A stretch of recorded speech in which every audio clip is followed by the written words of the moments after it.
So welcome everyone to the International Border Community Steering Committee.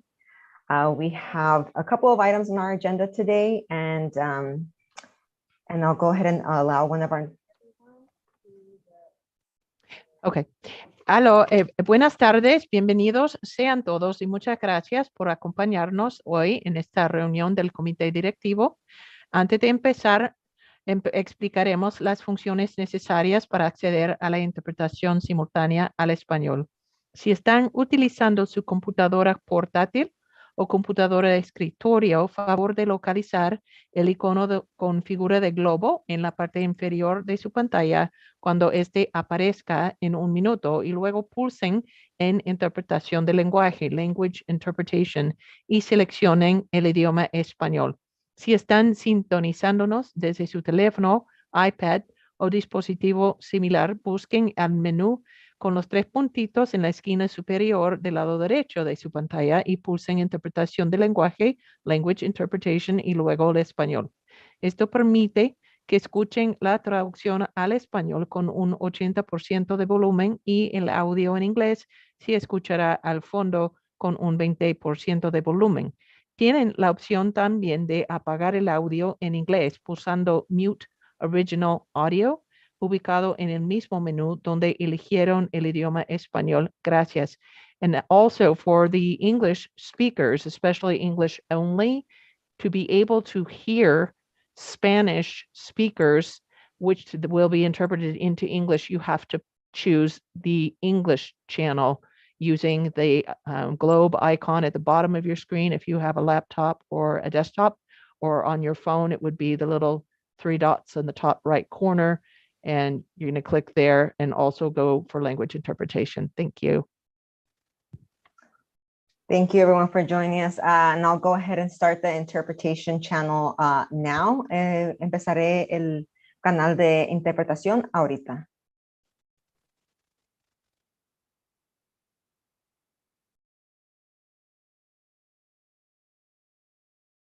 So just be sure to select your language of choice at the bottom where it says interpretation. And we will go ahead and start our meeting and see. So today our meeting objectives would be to learn about air quality fundamentals and the associated health factors, and learn about logistics and elements pertaining to air quality and community air monitoring. And I'll go ahead and start with attendance now. And I'm going to go ahead and share my screen so that you can see the attendance list. Manuela Castañeda está aquí. I'm sorry, Manuela Castañeda, are you here today? Nothing. Olga Espinosa? Here. Wendy Barrientos? Rudy Lopez? Juan Miguel Ornedo? Here. Jason Wells? Margarita Gonzalez? Mariano Muñoz? Here. Alejandro Amador? Here. Stanford Morrison? Present. Leslie Gallegos? Here.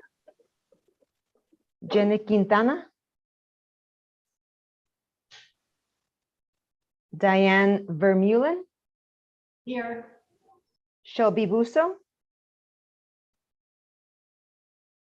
Irma Cepeda? Here. Phil Trom?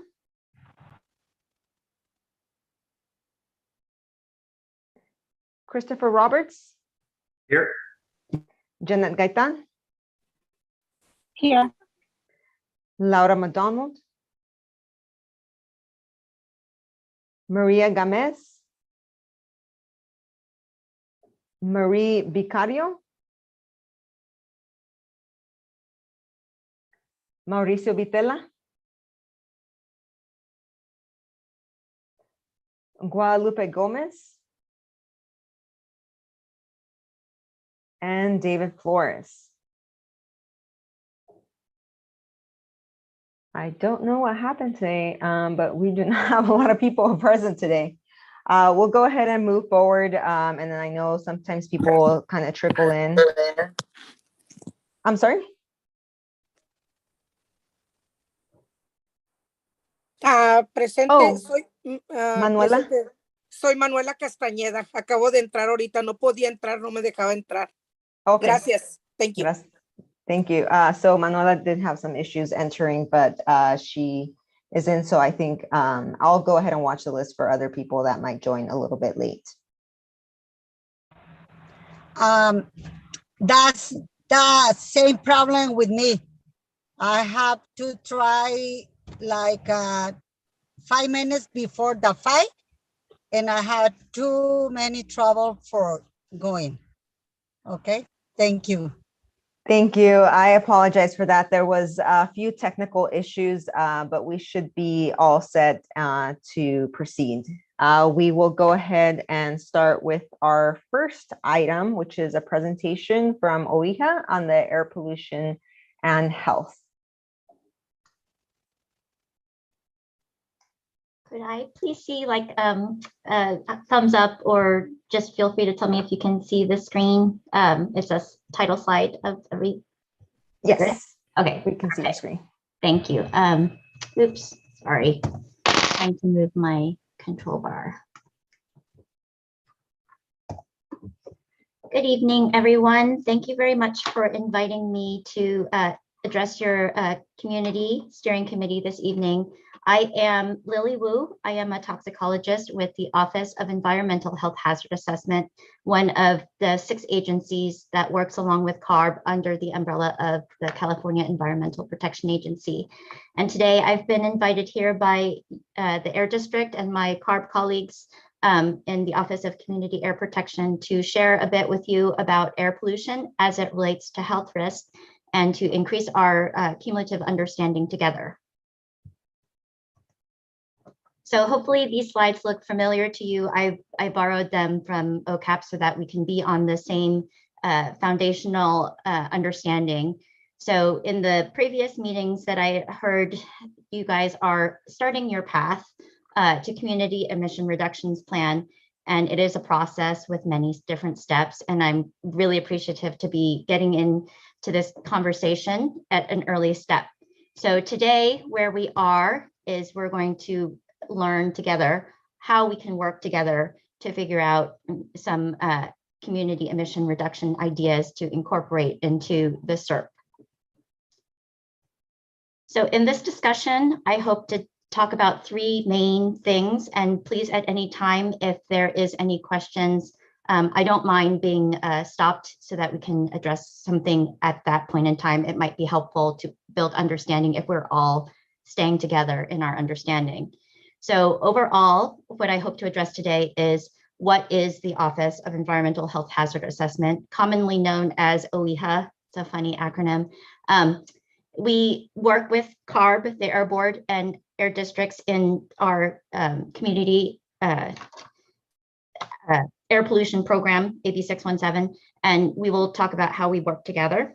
Another thing we will talk about is the relationship between air pollution and health effects, and to help make sense of the different data that we have to take into account for assessing what emissions reductions might help reduce exposures and thus benefit health. So the last kind of culminating idea to bring together all of this information is to improve our understanding of air pollution sources, which is addressed by the Air District and CARB, and bring in together your community specific concerns to better understand how the different emission sources lead to exposure that result in health effects. And these things are not equal, but they do have a relationship with each other, which is why there is a need for an understanding about the emission sources, how people are exposed to it, and the health effects that might come from those exposures. So as I briefly mentioned before, OIHA is one of 6 agencies under the umbrella of the California Environmental Protection Agency. OIHA is a scientific agency with just offering guidance and guidelines for the other 5 boards, departments, and offices under the Cal EPA umbrella.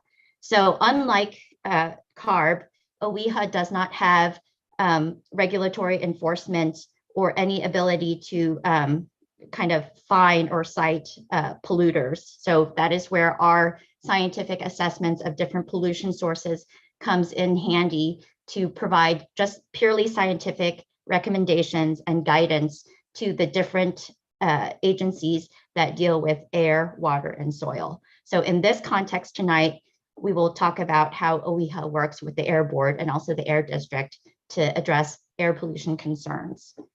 So as I mentioned, in this context, along with CARB and the Air District, we also will work with you, the Community Steering Committee, to identify and make progress on the community health concerns, because you as the community know best what is happening in your local area.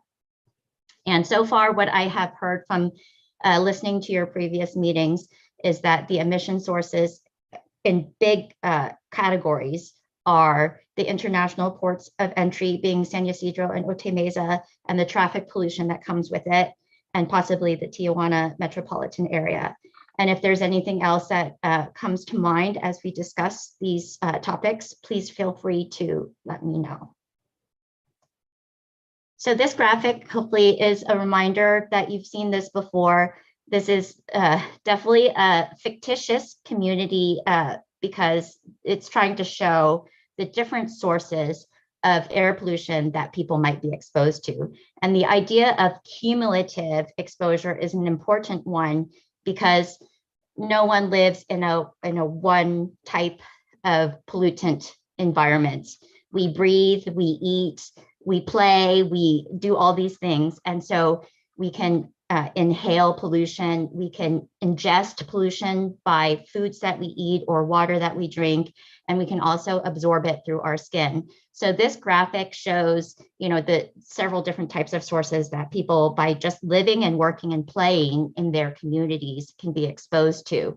We have the industrial sources. I don't know if you can see my mouse, but I'm highlighting the factory looking icons in the upper left. And then you, of course, have the traffic underneath that kind of cityscape and industrial source. And then you also have residential pollution, like from fireplaces, wood burning stoves coming out of the houses in the figure.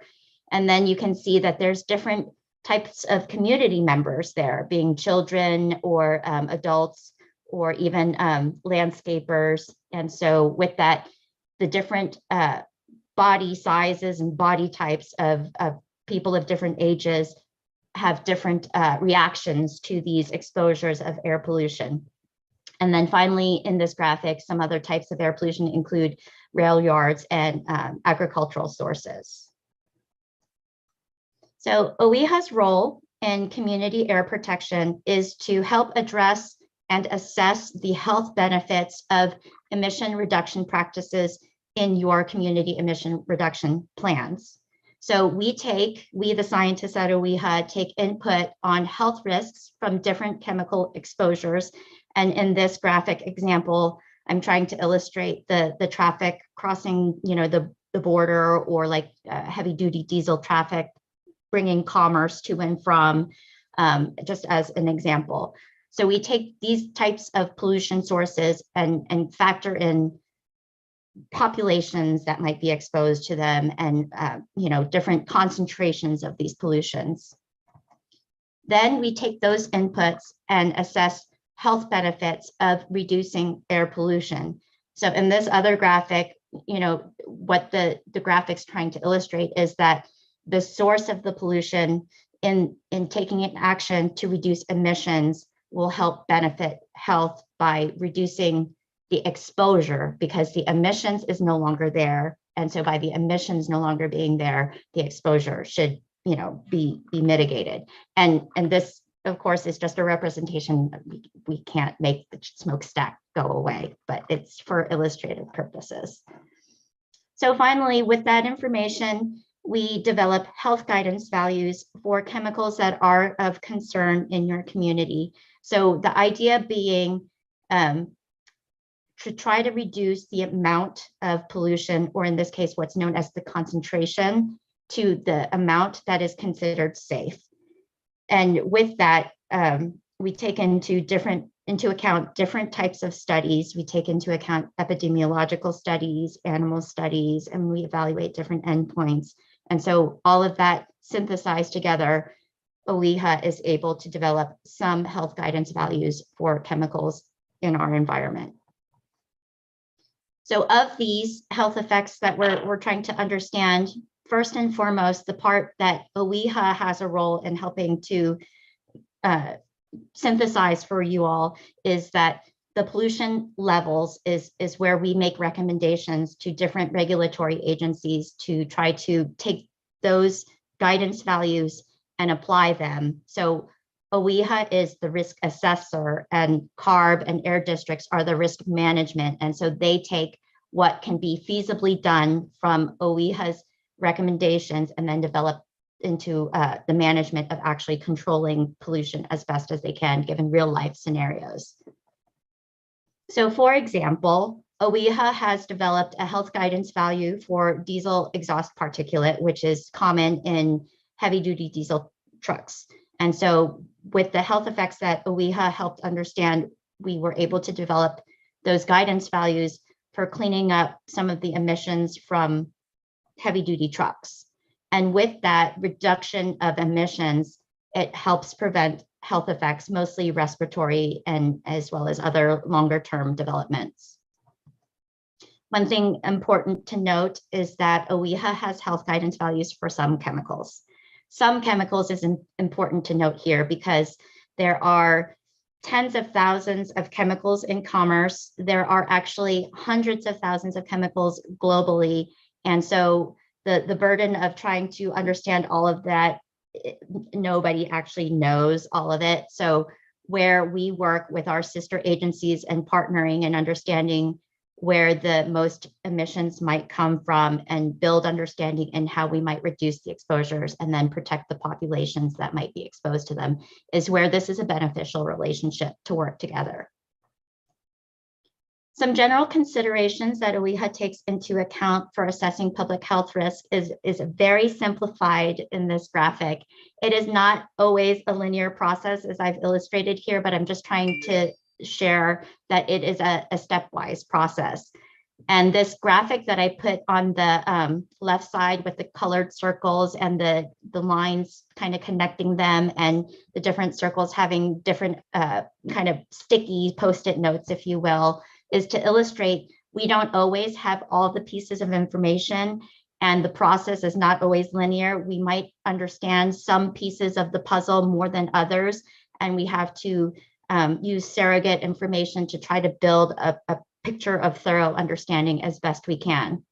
So in this initial process, where I understand your committee has discussed so far are some emission sources. Last month, I heard Jenny Malgo of CARB share with you some of the emissions inventory. And so understanding where your emission sources in your community is very helpful for developing. One of the next steps is the understanding of concentration. And so in the scientific OEHA world, we understand concentration as what you guys in the air district air pollution world might understand as monitoring.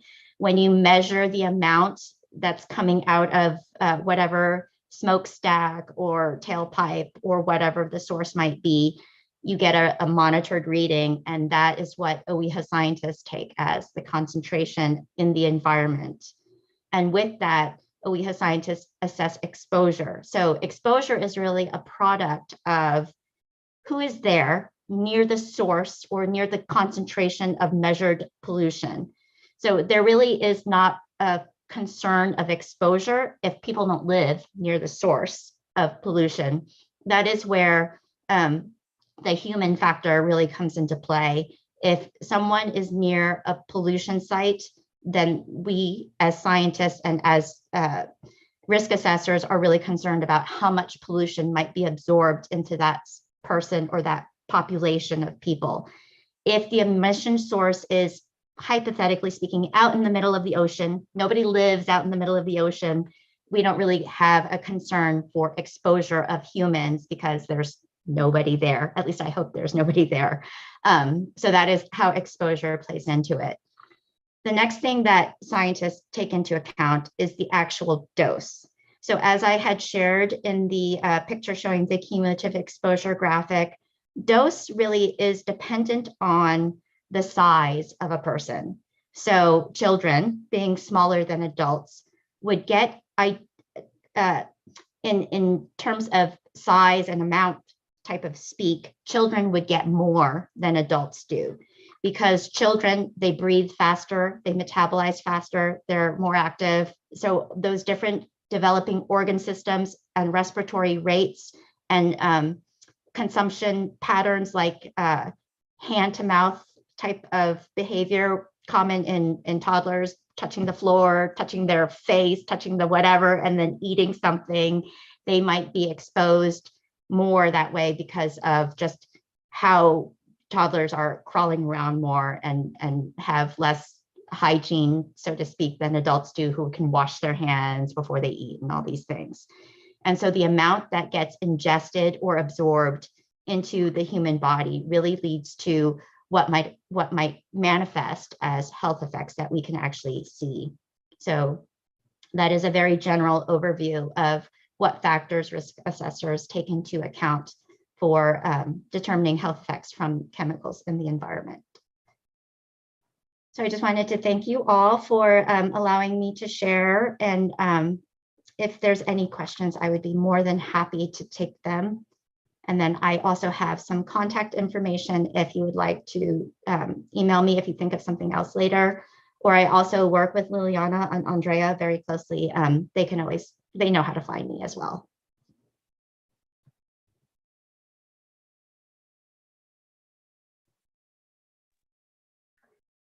Thank you. Does anyone have any questions?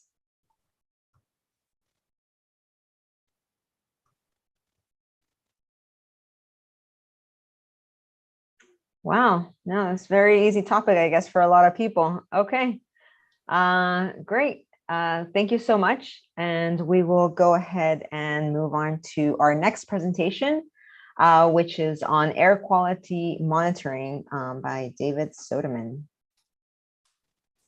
Okay. Melina, am I going to be sharing my own screen? Because right now I don't have that capabilities.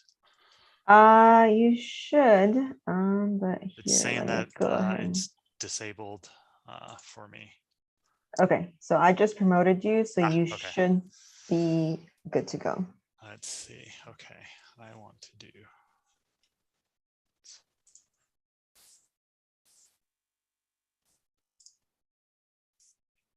Okay, so hopefully you're seeing the presentation. Yes, we are Okay. seeing your presentation. All right, let me move this out of the way so I can actually read my notes. Okay, welcome everybody. My name is David Soderman, and I am the chief of the district's Monitoring and Technical Services Division. This division, among other duties, operates our two monitoring programs.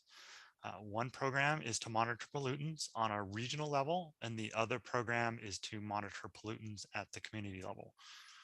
We recently hired a new supervisor to lead our community air monitoring section, and I would like to introduce him tonight. Kevin Bradley has been with the district for several years, and prior to being promoted, he led our toxic volatile organic compound program. We at the district are excited to have Kevin at this new position. Kevin, would you like to say a few words? Sure, yeah. Can you hear me okay? Yeah. Awesome. Yeah, all right. Thank you for the introduction, David. Yeah, as you said, I've been with APCD almost 3 years now. So going from running a pretty specific program with the VOCs for a few years to overseeing several different programs that are designed essentially to collect data and give us more information on how to improve the air quality in various communities in San Diego here. So very excited to get started. I've been officially the senior chemist for about 2 weeks now.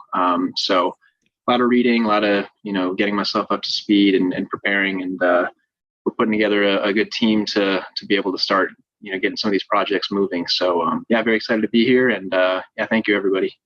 All right. Thanks, Kevin. So on to tonight's presentation. One of the requirements of being a state's AB 617 selected community is the development of a community air monitoring plan, also referred to as a CAMP. Tonight's last presentation will go over the requirements and the different sections of this community air monitoring plan.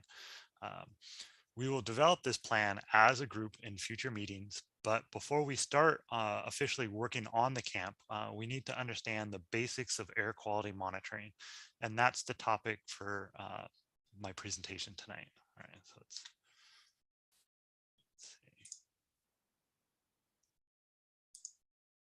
Okay. So tonight we're going to talk about how to develop a monitoring program. This includes deciding what the objectives are for the monitoring program, what pollutants to measure, what instruments will be used to measure the desired pollutants, how many monitoring site locations to have in the program, what those monitoring sites look like, and the preparation steps sites need before installing the monitoring equipment. To have a successful monitoring program, all these steps must happen before any data can be collected. In the second part of the presentation, we're going to discuss the current air quality monitoring that APCD is conducting near and around the international border communities. One of the first things that must be decided is determining what the monitoring objective is. What is the purpose of the monitoring? In other words, what questions do we want this monitoring program to answer?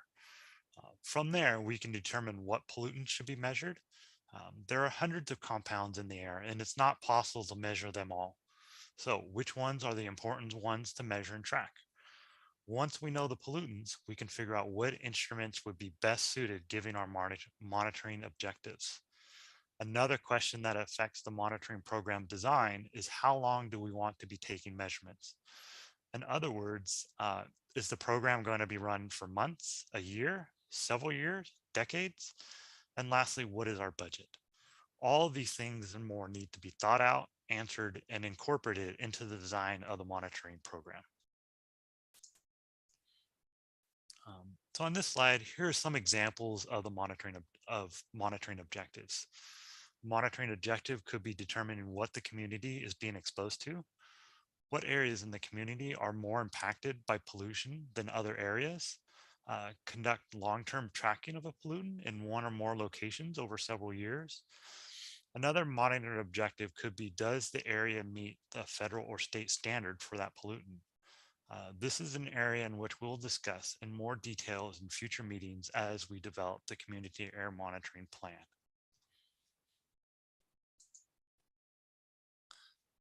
Another area that must be decided when developing a monitoring program is what scale do you want the data to be representative of? There are three main levels or scales of representativeness: regional, community, and company/fence line. A regional scale is where the monitors are in an area far from major pollution sources, like large industrial facilities and major and high traffic roadways. A regional scale monitor would be one in which the data collected from those monitors would be what the average resident and the entire community would experience. This is not always representative of what certain members in that community would experience near areas in which there's higher pollution, like near major roadways or near major industrial facilities. Company or fence line monitoring is where instruments are placed along the edges of a company's property line. You often see this type of monitoring at oil refineries. And this type of monitoring is to capture the emissions from that facility as it leaves their property and enters the community. And a community monitoring scale will be somewhere in between the regional and the fence line scale. The community scale monitors can be placed near major sources and near high traffic roads if that is their purpose.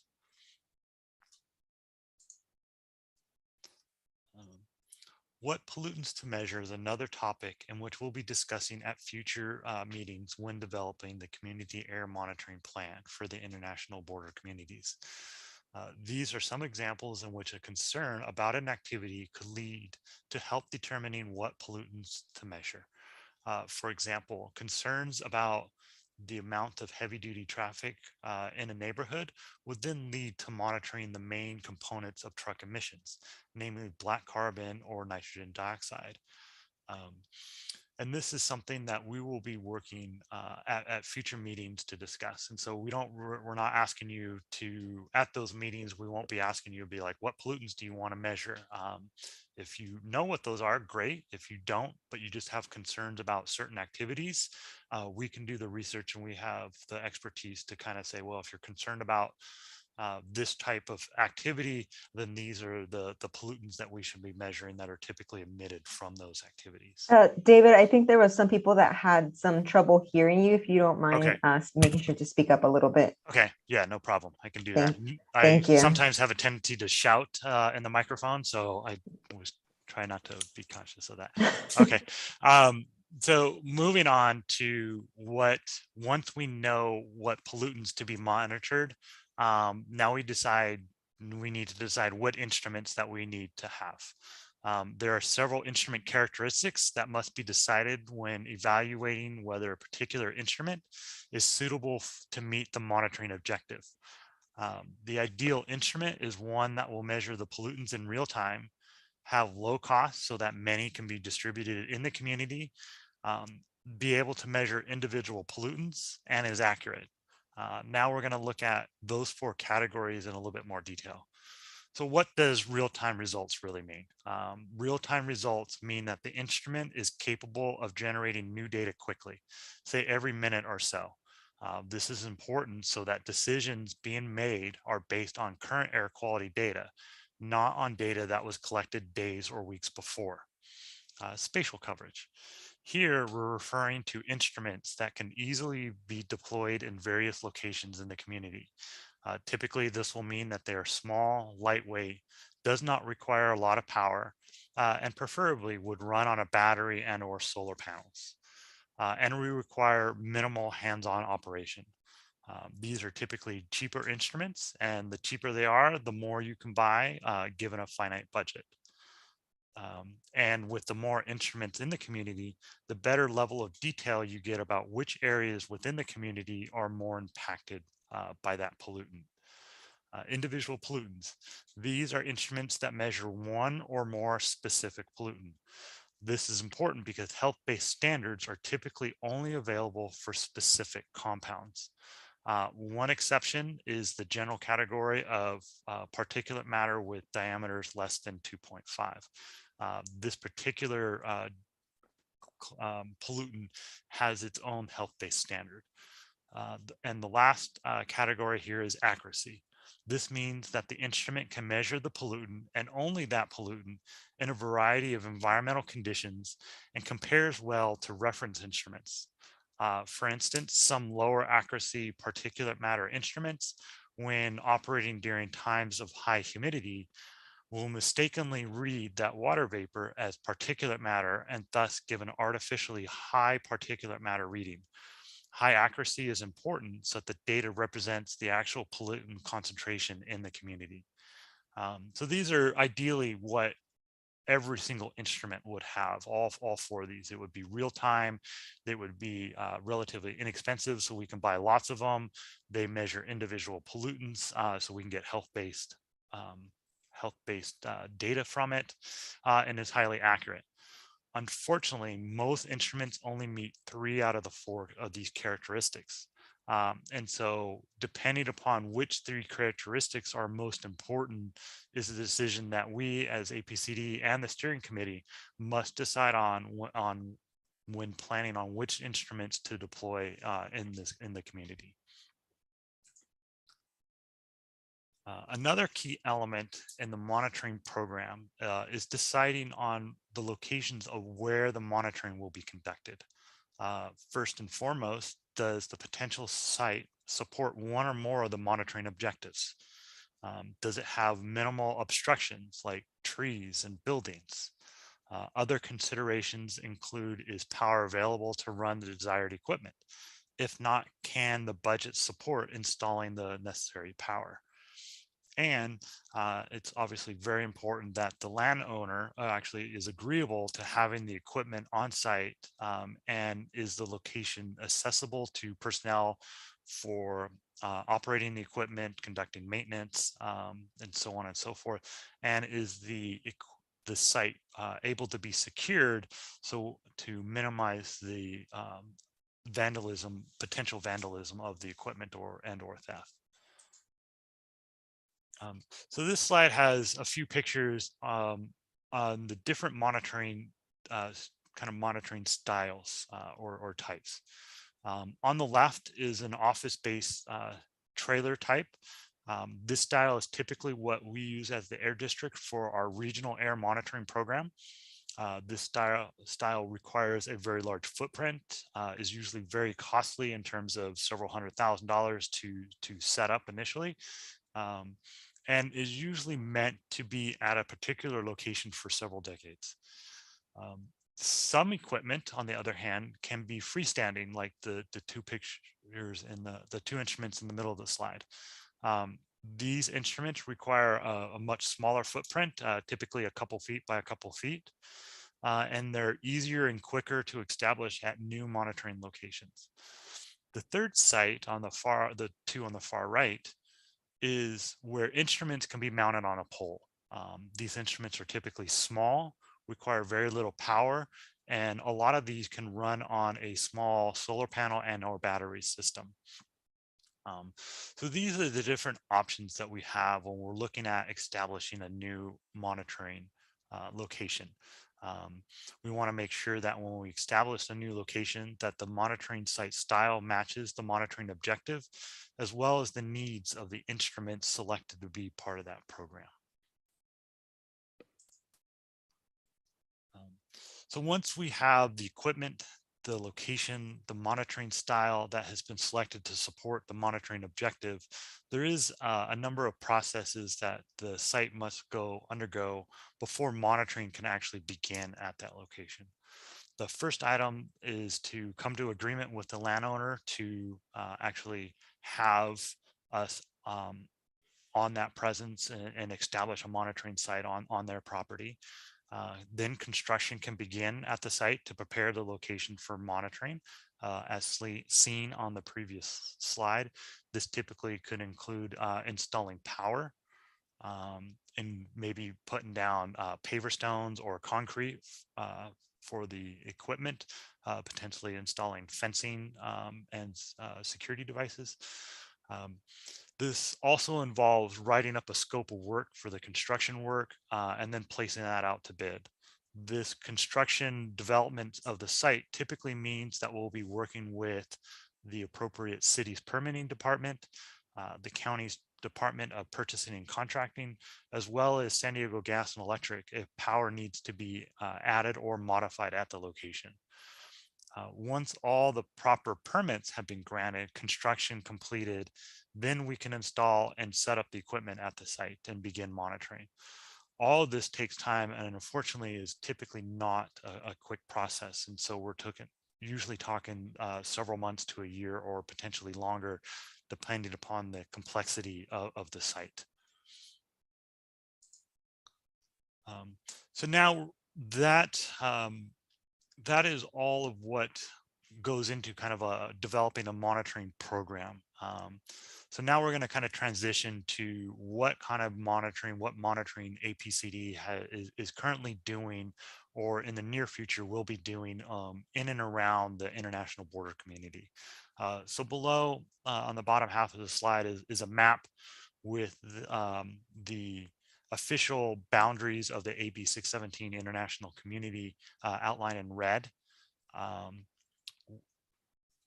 At the green dot labeled Donovan, that is where we have an office style trailer located at the entrance of the Donovan State Prison. This site is a site that we have for our regional monitoring program, but we can also definitely use it for a community, the community monitoring along the border. At this site, APCD is monitoring a host of different instruments. And in the past, we've also hosted research equipment from different universities. at our site in San Isidro, labeled SAY on the map. This location is located just east of the 5 freeway. We are currently measuring for black carbon, which is a good marker for diesel exhaust emissions. We are also working with the city to convert this site from a freestanding style site to an office trailer site. And once that happens in this upcoming year, we'll be able to expand the number of instruments operating at that site as seen on the kind of future measurements there. The future measurement sites, that's what we're currently planning, but we can also expand other instruments as needed. And lastly, we're still in the planning, permitting, construction phase of establishing a site at the border safety checkpoint in Otay Mesa, labeled CHP on the map. We hope to have this large footprint, but it's going to be a freestanding style setup operating within the next year. And we want to have a much larger freestanding footprint that we typically do for freestanding sites to accommodate numerous freestanding instruments at that location, as we anticipate a very high interest in that site, not only from putting APCD equipment, but also other equipment from researchers. And at all of these sites, we will have or currently have taking measurements for black carbon, again, which is a good surrogate for diesel particulate matter, and measurements for 3 different size ranges of particulate matter: PM10, which is all particulate matter below 10 micrometers in diameter, PM 2.5, which is all particulate matter below 2.5 micrometers, and what they refer to now as PM1, which is all particles less than 1 micrometer in diameter. The smaller diameter the particles are, the deeper those particles can penetrate into your respiratory system and cause health effects. I do want to point out that APCD, again, at a future meeting, will be seeking input on the interest in other locations within this border community area. Now, transitioning to some of our prior work that APCD has done. APCD has contracted with a mobile monitoring company to conduct monitoring via one of their mobile platforms. And so the result of that work is presented on this slide, or at least a portion of it. These measurements were made monitoring for, in this case, PM 2.5 and black carbon from a vehicle as it drove through the different roadways in the community over a 9-month monitoring program. The data presented here is from 2 instruments, an instrument that measures the mass of particulate matter less than 2.5 micrometers in size, as well as black carbon. As seen on their map, you can see that certain areas have higher concentration than other areas. And this is important because not everybody is going to see the average. Some people are going to see less pollution. Some people are going to see higher pollution levels. And it is important to characterize where those higher levels are in the community. This company also plotted the data from 3 different time periods. They collected data from May to June, June to September, and September through December. All of this 9-month project was collected during the calendar year of 2019. And for more information and more data plots from the different time periods, you can go to the website down in the bottom right of the screen for more information. So as mentioned throughout this presentation, APCD will be coming back at future steering committee meetings to seek your input on the following areas: additional monitoring locations, additional pollutants or concerns that you would like to have addressed and monitored, and feedback on our existing monitoring program. Again, all that information will be helpful for us to help develop the community air monitoring plan that APCD will write, but with feedback and input from this committee. And with that, that concludes my presentations. Here is our contact information for any questions that you might have regarding anything and everything on monitoring. I thank you for your time, and I'd be happy to answer any questions that you may have.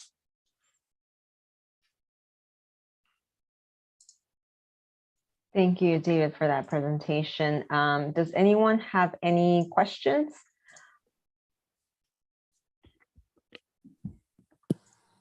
Sí, muy buenas tardes. Soy Manuela Castañeda. Y mi pregunta es, en la charla se mencionó sobre la medición del aire en los puentes. La pregunta es, ¿van a medir en los puentes, estos aparatos los van a poner en puentes que son altos o puentes que son bajos, como lugares como áreas más abiertas o lugares que están más bajos, que están como en forma de hoyo? Les digo esto porque en el área que estoy viviendo aquí del lado sobre el 905, está el freeway que viene siendo del 905, es mucha pasadera de trailers y debajo del puente es toda esta área. Yo siento que la contaminación, como está en forma más baja, siento que la contaminación aquí se estanca más. Yo vivo en el tercer piso, sobre el área, sobre la Bayer y la del Sol, que viene corriendo tenemos atrás, vivo por detrás donde está el freeway, el 905. Estoy en el tercer piso. Nosotros siempre en la noche cerramos la ventana porque ya a tales horas como entre 5 o 6, pienso yo que es cuando más es la contaminación.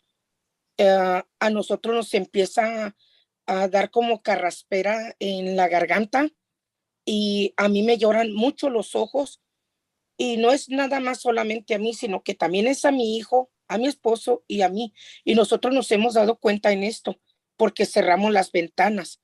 Es de la forma que nosotros tratamos de que no entre tanto el smog. Entonces, esa era mi pregunta, si estos aparatos van a ser más arriba de puentes, más al aire libre, o los van a poner abajo de puentes, del puente como el 905 que tenemos aquí que está abajo sobre la del Sol. Gracias.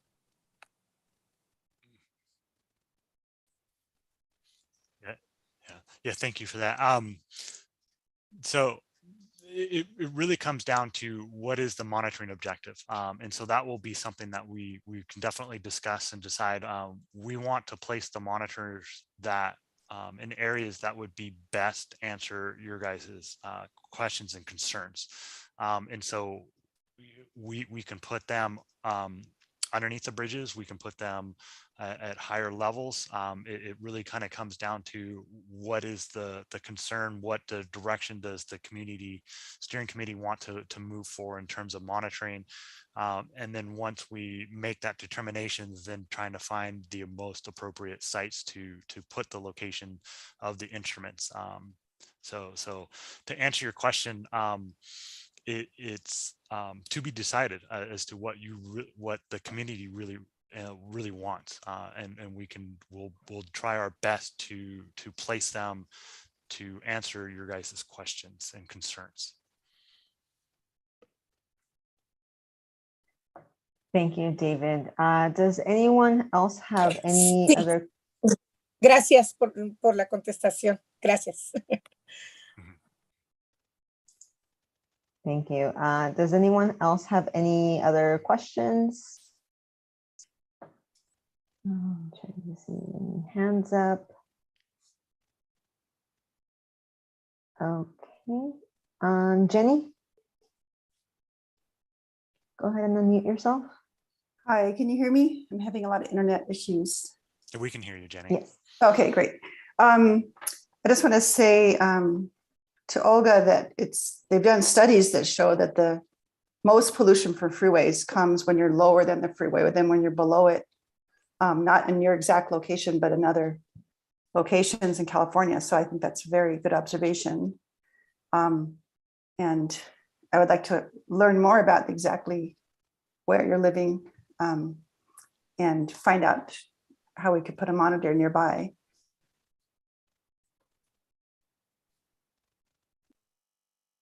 Great. Thank you, Jenny. That response has been recorded.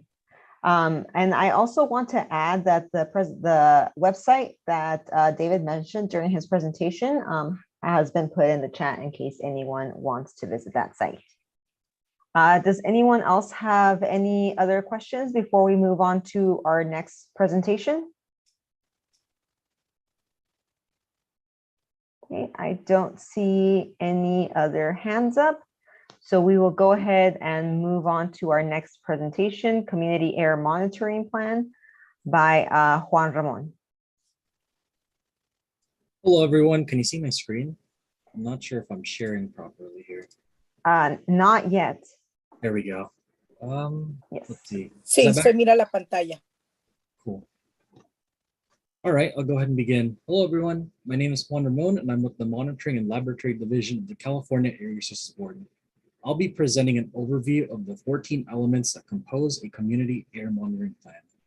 I'll also be presenting some examples from the camps of other communities. AB 617 encompasses a lot of different initiatives, monitoring being one of them. The preparation of a community air monitoring plan is important to implementing air monitoring within the community. Now, this slide may look familiar to you. You've already seen this at the beginning, but as you can see on this slide, data is an element on this path. Air monitoring data will be collected through the community air monitoring plan. And the purpose of community air monitoring plans is to measure air quality challenges to support action. This is the criteria for community air monitoring. The 14 elements can be categorized into 3 major questions. 1, what is the reason for conducting community air monitoring, which is the why? 2, how will monitoring be conducted? And 3, how will the data be used to take action? Most monitoring plans give background to introduce the why for air monitoring and most certainly give the how air monitoring will be conducted. AB 617 brings a third item to this list, which is how will the data be used to take action? By this, we're talking about what is the purpose of air monitoring and what the goals are for the data. The 14 air monitoring plan elements. These are the 14 elements that fully compose a community air monitoring plan. These are to be used as guidelines and should not be considered rigid. Don't be intimidated. Development of the community air monitoring plan is a team effort. Actionable air monitoring data. The monitoring plans can be designed to support a variety of actions, things like informing personal choices, better understanding the sources impacting the community, tracking progress of emission reduction programs, or supporting enforcement activities. The Community Steering Committee has a vital role in determining what kind of actions the monitoring data should be designed to support. In the next few slides, I'll be providing examples of community air monitoring plans from other AB 670 communities. This is the first example for our camps, Southeast LA. Our first example will be Southeast Los Angeles's community air monitoring plan. The Southeast LA Community Steering Committee was specifically concerned about metal facilities, high truck flow areas, and rail yards within their community. And on the slide, you can also see images of that. These concerns, defined over the course of several steering committee meetings, materialized into the deployment of mobile air monitoring platforms at metal facilities in the Southeast LA community boundary. The mobile monitoring effort is just one example of air monitoring efforts and strategy being driven by concerns outlined by the steering committee. Okay. Example 2, Eastern Coachella Valley. The Eastern Coachella Valley community was specifically concerned about dust from the Salton Sea and pesticides from farming operations. In this case, stationary monitors already exist that could address this concern as shown in the image. The air monitoring approach for this camp consists of supplementing the existing network by deploying a network of air quality sensors to increase spatial coverage. A seasonal monitoring program will also be added to monitor for pesticides. This approach makes more sense for this community because of the difference of concerns. In the previous example, many individual locations were pinpointed, whereas in this example, air quality challenges are more broad. Camp example 3, Portside. I briefly wanted to go over this community air monitoring plan as an example of how monitoring areas could be determined. In this example, over 40 sites were determined as sites of concern by the community members, steering community members, or the district. And after some discussion, 14 key sites were prioritized. Communication is key to establishing a successful community air monitoring plan. And how to use the 14 elements. Again, the purpose of community air monitoring plans is to measure air quality challenges to support action. The 14 elements should be used as guidelines meant to help create data to support action. And again, they're not meant to be rigid. Each community and plan are unique, meaning that no two air monitoring plans will look the same. And as seen in the previous slides, the communities face their own unique air quality challenges, which are reflected in their respective community air monitoring plans. The community's input is vital to the creation of a successful community air monitoring plan. And I also wanted to share the online resources center that we have. The Air Resources Board has a webpage about community air monitoring with information about air monitoring technologies, activities, and resources. I definitely recommend checking out this webpage, especially the Community Science Resources page for more information. I also recommend the Outline of Measurement Technologies page for more in-depth information on air monitoring technologies. And to conclude, here are the links to the community air monitoring plan shown as examples in this presentation. The statewide air monitoring plan checklist is also included at the end, which was shown in the 14 elements slide. And thank you everyone for listening to my quick presentation. Please let me know if you have any questions.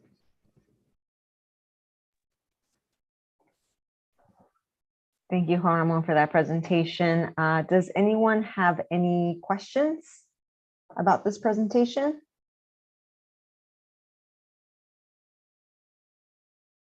Going once. Going twice. Okay, looks like I don't see. Excelente para mí.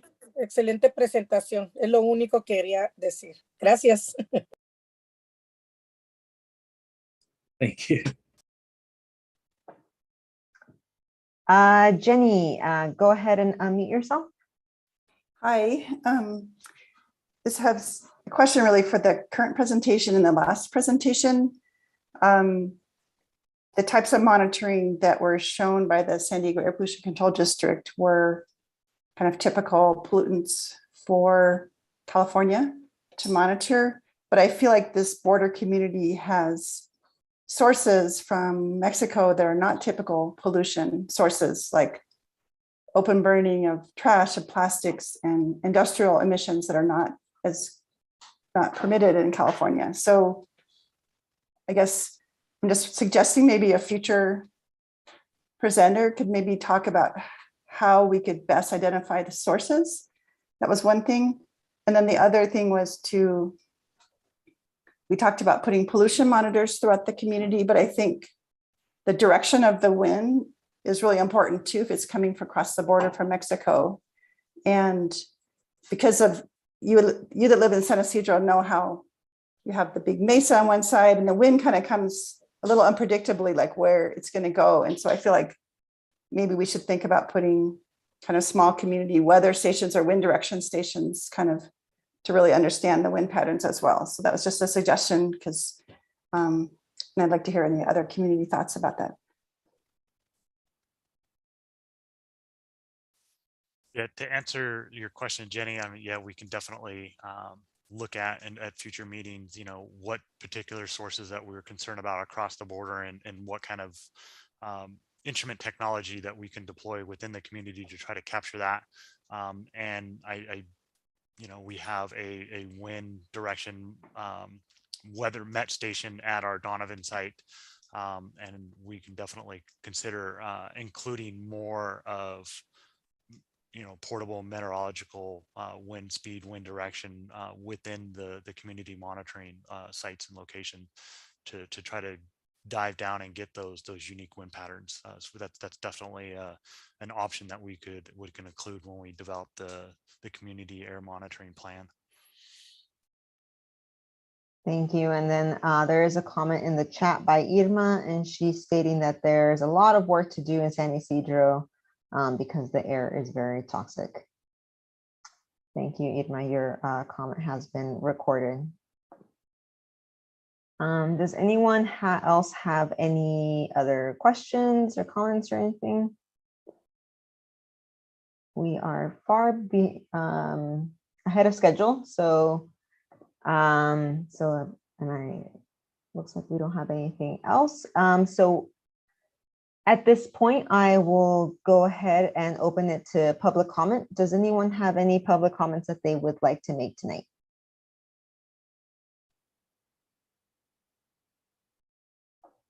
Okay. We have a quiet crowd tonight. So all right.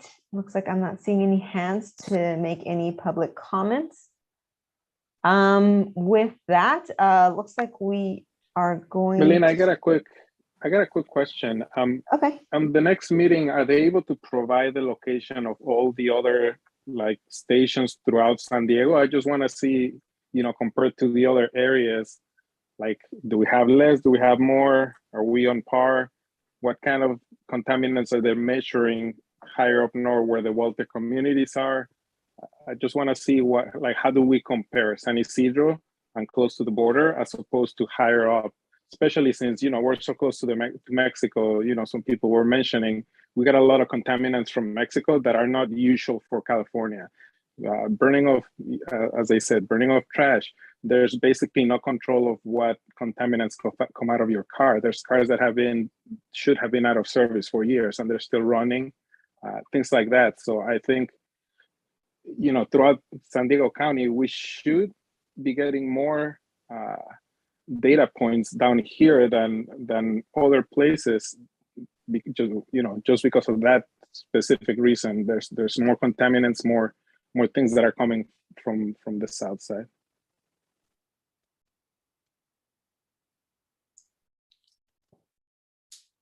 Go ahead, David. I saw that you unmuted yourself. Yeah, no, that's an excellent point, Stan. And we can easily pull up a map and kind of show you what we have monitoring stations regional wide versus also our community monitoring. Just briefly, since we do have the time, our regional monitoring program, we have about 9 or 10 locations. We have one up north in Camp Pendleton. We have our farthest east one is in Alpine. We have a second kind of like San Isidro type near what we call our near roadway site in kind of the the Poway area along the 15 just north of the 56 freeway. And that's I think one of the highest traffic freeways in San Diego County is in that area, which is measurements that can be used for the data that we get at that site can be used for other communities along the freeway.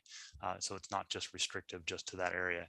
We also have a regional monitoring site in El Cajon in the kind of the triangle between the north of the 52, the 52, 163, 15, that little triangle there. We have a monitoring site off of Kearney Villa Road in that site. We have a site in Sherman Elementary School, which is in Sherman Heights in kind of downtown San Diego area. We also have a monitoring site in Chula Vista, again, as well as the two sites that we presented here in San Isidro that we're going to ramp up and make it a regional monitoring site, as well as the Donovan site. In terms of community-based monitoring, we currently only have the San Isidro site and hope in the near future the Otay Mesa site along the border, and then we have about 4 or 5 sites along the port side, what we refer to as the port side community, kind of off of the San Diego Bay area. But we're definitely want to increase our number of stations and monitoring locations along the border. That's something that we're going to be working with this committee to establish where would you guys like to see those monitoring sites. What pollutants are you concerned about that you would like to have monitored in this community, and we'll work on establishing those sites. So yes. Thank you, David. It looks like Christopher, you have your hand up. Go ahead. Yeah, just even without the monitoring sites, just to elaborate a bit on what Juan was saying, we probably are in one of the more, contaminated, areas in California, and probably say in the United States, just because of the sheer amount of commercial traffic that we have. I work in Otay Mesa, so it's just, trucks crossing constantly. We have the Port of San Diego nearby. We have Brownfield just north of us. We have Calpine Power Plant. So it's just a lot of burning of energy in the area. A silver lining in all of that is that a lot of the diesel particulate matter that we have in our air here that comes from Mexico, those are, binational Mexican transportation companies that if they transition those diesel trucks to natural gas trucks or electric trucks or hydrogen trucks, then we'll, see the benefit of that here. And that's really the top contaminant I think we should be targeting is that diesel particulate matter because it, has a direct effect on our health, causes cancer. Instead of just focusing on the ozone or something. I think that should be our highest priority, our health, our kids' health, the communities growing up in the area. Yeah. And if I may just, I kind of forgot to mention one other thing. Besides just the San Diego Air District monitoring within the community, there's also other, CARB is also doing monitoring, EPA is also doing monitoring, and I think next month's steering committee meeting we'll hear from them, as well as some community-based monitoring as well. And so it's you look at the map and you only see 3 sites. There's a lot more other attention from other agencies and other groups that are monitoring, and we're going to be wanting to pull them in, and so we're not duplicating measurements with them and try to share this information amongst all the different agencies and the different groups to try to resolve the air quality in this region. Thank you. And there's also a comment in the chat, and it asks if we'll be able to put monitors in Tijuana and if we have spoken to anyone on Tijuana side about this and what is the committee doing. And I think there was, if I'm not mistaken, I don't know if anyone from CARB can chime in about any of the monitors in Tijuana. Hi, yeah, this is Fernando Amador with the Air Resources Board, MLD, Monitoring Laboratory Division. We recently donated 25 low-cost PM sensors, Purple Airs, to the city of Tijuana, and they're currently being deployed. And once the 25 sensors are deployed, we'll be donating 25 more. And this was all done with federal funding from US EPA. And we did write an MOU with the city of Tijuana to do this. Thank you. And I see Alejandro, you have your hand up. Go ahead and unmute yourself. Yeah, I just wanted to touch base regarding which specific air pollutants we want to see on monitor. I think one of the pollutants that's already being monitored is black carbon here in San Isidro at the fire station. And I remember seeing a chart where San Isidro is following a pattern that the rest of San Diego is, but it's offset by a lot, just showing that it's clearly higher levels. So I don't know, have you guys made any analysis on what potentially could be causing that, or attributing any potential sources with that high level of black carbon that all of San Diego is seeing, but San Isidro is seeing it exponentially? Yeah, so I should, well, first, black carbon is being currently only measured in a few locations within San Diego. So it's being measured at San Isidro. It's being measured at several of our sites in the Portside area, which is also a high pollution burden community within San Diego County. And then we recently added one to our Donovan site, which is in Otay Mesa, as well as a site out in Alpine, which is, out in the foothills far east. The Alpine site is seeing very low levels compared to all the other levels, the other sites. But you're right, if you just look at, plot a year's worth of data, you definitely see kind of like the same trends between the San Isidro site and the sites in the Portside area, where they kind of spike and drop down in concentrations, kind of in the same pattern. But again, as you noticed and seen, that the San Isidro site is higher. There is an offset. So we've done some preliminary analysis, and one of the things that is probably driving the San Isidro is the fact that it's within 100 feet of the 5 freeway. And so, one thing that is a major source of black carbon is vehicle traffic, in particular diesel trucks. Diesel trucks emit the vast majority of particulate emissions from a diesel engine is black carbon or elemental carbon. They kind of get used interchangeably. Some studies have indicated up to 70% of the total mass coming out of a diesel engine is black carbon. Black carbon also comes from other sources, including gasoline powered vehicles, but at a much lower rate than a diesel engine.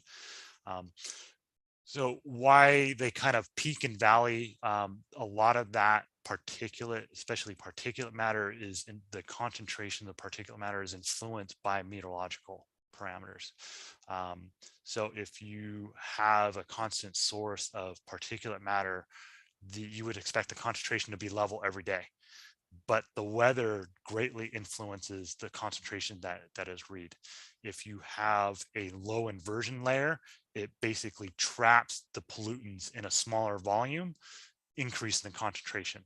And so that's typically what we see during the winter time is you have that low inversion layer, the pollution then builds up to a higher concentration. So anything that's typically PM oriented, we usually see higher concentrations during the winter months than in the summer months.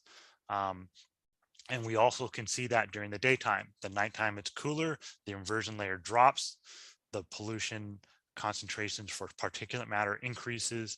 As the day warms, the inversion layer increases in height, allowing the pollution to basically be diluted in more air and the concentrations drop.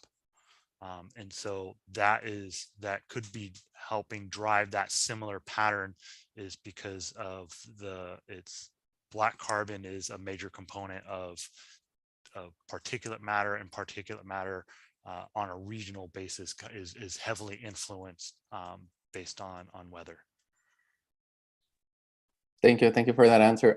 Then I would like to echo Jenny's point earlier where she mentioned about weather stations along the community, because San Isidro has a very specific topography that is, I mean, maybe it's a good estimate with the Donovan, but Otay Mesa is a mesa. So it's very different than San Isidro. So I would also support that as well. Thank you. And then in the chat, Fernando stated that there is a different committee hosted by the US EPA. It's the SD Tijuana Air Quality Task Force, and they have regularly scheduled meetings, and they would be the ones that would also be discussing these topics as well. Fernando, are these meetings open to the public? Sorry, I was muted there, but yes, they are, and they're regularly scheduled. Let me see if I could find out the links, and I'll put it in the chat. Oh, it's okay. I can go ahead and send it out to the group in an email. Okay, great. But they are open to the public. Okay, great. Thank you. And then, hey, do we have topics for the next several meetings? I will, Jenny, I will go ahead and check on that and get back to you on that. Does anybody else have any other questions? Mariano, go ahead and unmute yourself. I was curious if now that the data that the APCD has been collecting is probably going to be hitting about 10 years at the end of this year, if there's going to be a planned historical analysis going back to the beginning to see if there are any trends for the decade. Yeah, we can definitely. I mean, we definitely can do that. Yes, and that will be, you know, as we continue monitoring forward, we will definitely be looking at the historical data and looking at trends. So that will definitely be a part of this program. Thank you. And Liliana, I see that you have your hand up. Go ahead and unmute yourself. Thanks, Melina. And just kind of building off of Jenny's question, we heard earlier today, you had a really good question about how can we use monitoring to identify the different toxics from like open burning or different things that are coming up from over the border. That's a very pointed question, and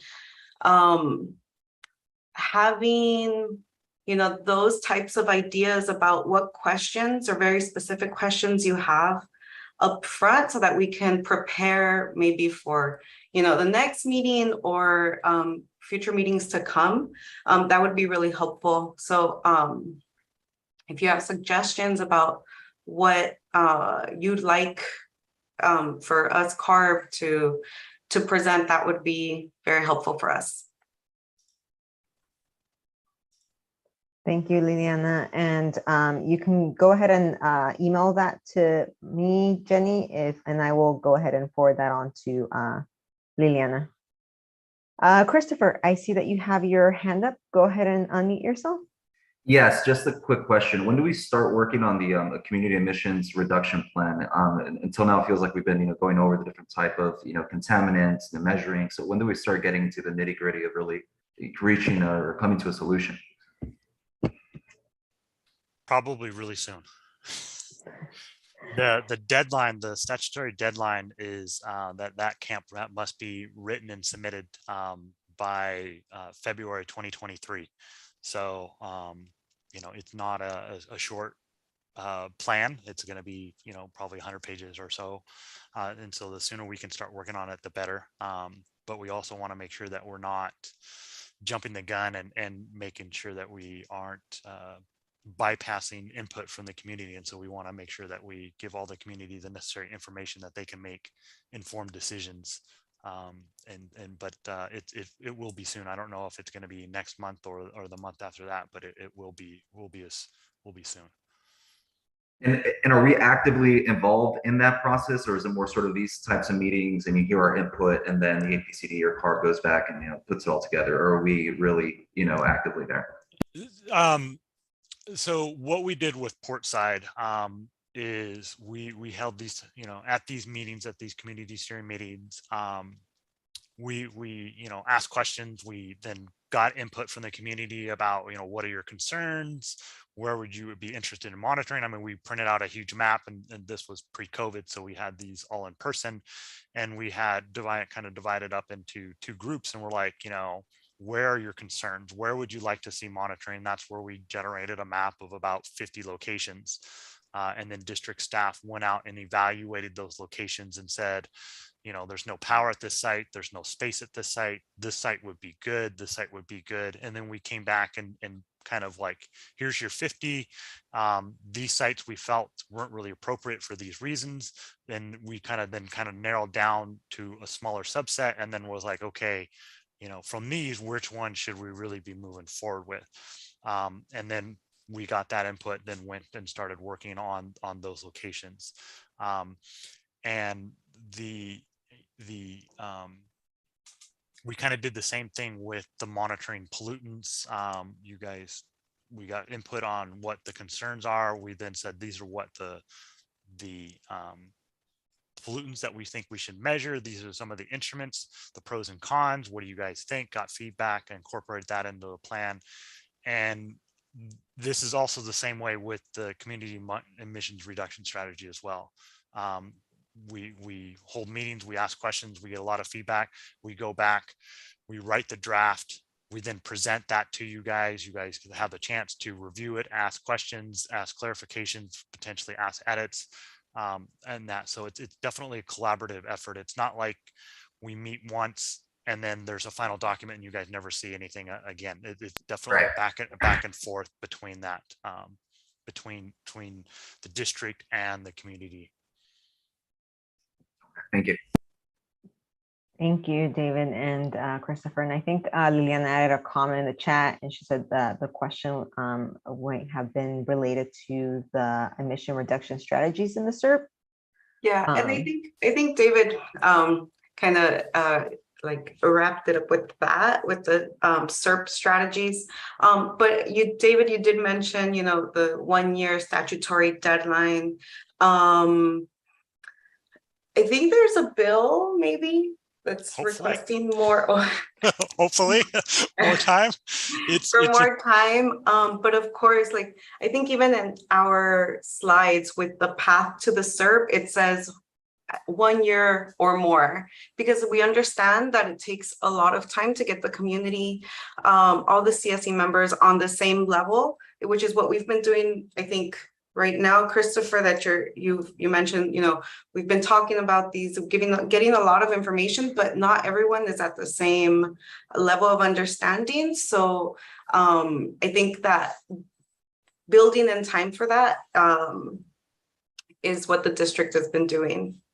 But yeah, just wanted to say that maybe it's not a year. Thank you. And the next hand up is Alejandro. Go ahead and unmute yourself. I guess my question was kind of in the same train of thought of, are we going to develop subcommittees to approach these strategies, or perhaps we could have a resource page where all the material is there, rather than I feel like things might get lost through email. So just I think more logistics wise, I wanted to know how that process was going to go. Yeah, when we developed the SERP for Portside, they formed subcommittees and they met independently, and they would work on it together in that subcommittee, and then they would have regular reportings back to all the community members at large and working on that. So I would imagine that that we would do the same thing here. Thank you. And we have a few more, 3 people that have their hands up, and I'll go ahead and call on you in order that I saw your hands go up. Irma, go ahead and unmute yourself. Sí, mi pregunta es, para limpiar más todo el aire y todo eso con lo de los fuses de los carros, de la gasolina, el aceite, en un futuro los carros van a ser exigidos eléctricos y van a sacar todos los de gasolina y diésel. Es como una pregunta, pues más o menos para limpiar más el aire. ¿Qué me contestan? So I think the interpreter didn't translate that, but she was asking about reducing the emissions of cars, of vehicles, and kind of like if there is a plan for the future to reduce car emissions, which I don't know, I think that's more of a, I don't know who has the answer to that in this group. I mean, I can start, and I see that Deldy has her hand up, and she's the director of OCAP, and then maybe she can add to that. I'm not sure what she had her hand up about, but Irma fue la que, ¿quién? ¿Olga? No vi quién. Creo que fue Irma. Irma, bueno, el estado de California está ahorita, tiene unas regulaciones para all right, no, sorry, I gotta go to English. Disculpe. The state of California does have a few regulations coming on board to start increasing the number of, diesel trucks and heavy duty trucks that are transitioning to zero emission. And that's our advanced clean fleets and advanced clean trucks regulations. We can certainly give you some more information about those regulations. And then, of course, the governor, maybe last year, had an executive order that all new cars would be electric, that were sold in California would be electric by 2035. And someone please let me know if I'm wrong, because I might be. But yes, definitely there's a push to go electric in the mobile sources. Liliana, and I did unmute Deldy in case she wants to jump in and add anything to this comment. Yeah, hello everyone. I'm Deldy Reyes, and I'm with the Air Resources Board, and I'm the manager of the Community Air Protection Program. I just want to reinforce, to go back to a larger question, the emission reduction plan really should be informed and driven by this community. So the issues that you all identify should then have strategies to address them in the plan. And it is both CARB's job and the Air District's job to then implement those strategies as best we can through our jurisdictions that we have. So Liliana just talked about regulations that CARB is responsible for to address the mobile sources. Like she said, we're happy to come back and share more information. We can actually put those things into the SERP to show the community that, you know, these regulations actually can have an impact. A lot of them are long, far down the road, right?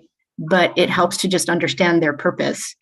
And then I guess the other thing I would just say is, in terms of that path image that we've been sharing with you guys over and over, we really are trying to convey that this is a process. Everything that you heard tonight fits into that process.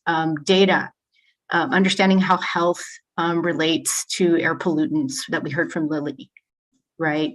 And the more that we can build a shared foundation, and the more that we can bring more of the community members to the table.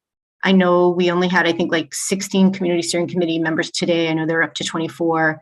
So the more we can all work together to make sure folks are able to come to the meeting, you know, the more we'll have shared understanding and an ability to make decisions together about how to prioritize those resources. So I just want to remind us, a year sounds like a long time. It actually is going to go by fast. And as Liliana said, I would say that almost a third of the communities that are in this program have actually taken more than a year. And we have found that when they do that, the SERPs are stronger. They're more well thought out. They have more measures that address the community's priorities. And that's all I wanted to say about that. Thank you all. Thank you. And then we'll go ahead and move on to Olga. Go ahead and unmute yourself, Olga. Okay, so I have my common question is, we're in San Isidro. We already know that we're getting all this pues la contaminación from the TG side, and I know the monitors are gonna just say that we have it, but we already know we have it. A few meetings ago or last meeting, I questioned if anybody's spoken to or talked to the Border Patrol of maybe helping out a little bit in less time in the border waits. And also a question, since lots of the smoke that's coming across is from burning trash, is there anything that we can do from this side to help them, I don't know, maybe collect more trash faster so they won't have to burn it and then all that comes over here? We are in the border, so I feel like we have different things happening. And is there and what can we do to help them, to help us here in the community, which is San Isidro, since we're under, we're not in the top, Old Time Mesa, that's on the top compared to us in the bottom. I see us in the bottom of the hill, and everything just staying here. And what can we do, or what can you do, us all together, what can we do to help them with that? Sure. So I will address one of the questions, which is it speaks to the Customs and Border Protection and having a representative here from them or from GSA. That is in our scope to go ahead and include a representative, but right now we do want to focus on what the community has to tell us. So as of right now, we do not have a representative, but our plan is to add a representative from customs and from CBP. And I don't know if anybody else has anything else to add. Yeah. Delby, Yeah, so I wanted to speak specifically to one process piece and making sure that we bring the right parties to this table. So when we're dealing with Mexico, we're dealing with another sovereign nation. And so in the area of the environment, the federal agency that's really responsible for much of that is actually the federal US EPA. US EPA Region 9 specifically, and they have a border program. We could invite them to be part of these conversations and to be part of this table. The Air District, you all already have a really good connection, I know, with the border program, the part that deals with air quality data. But we could invite them to be part of this conversation if that's something the group would think is useful, so that they can hear directly from you. thank you, Deldy. I think that we will go ahead and put that in our notes and see if that's something that we can do in the future. Yeah, and Thank you. just to add to that, there is a San Diego Tijuana task force that meets quarterly, and a lot of these issues that you guys are discussing here, we have been discussing with them as well, and so it is a challenge because it is another nation, but we definitely you know, are working with our counterparts in Tijuana to address these issues. So your voices have been heard, and we're definitely trying to address what can be done across the border. Thank you, David. Looks like we are down to the last 15 minutes. So I don't know if anybody else has any public comments that they'd like to add, or any other last minute any other questions or anything like that. Looks like we I do had have a question. Is there a meeting date for the next San Diego Tijuana Air Quality Task Force meeting? I see like quarterly, so the last one was in April, July. Could be. So I can actually go ahead and send that out to the group if anybody is interested in attending that one. I can send out that information. So I believe Domingo is actually, who couldn't be here today, is actually on that, participates in that group. Mm-hmm. So I will go ahead and send that over via email to the group. I think I have that information. I think at some point.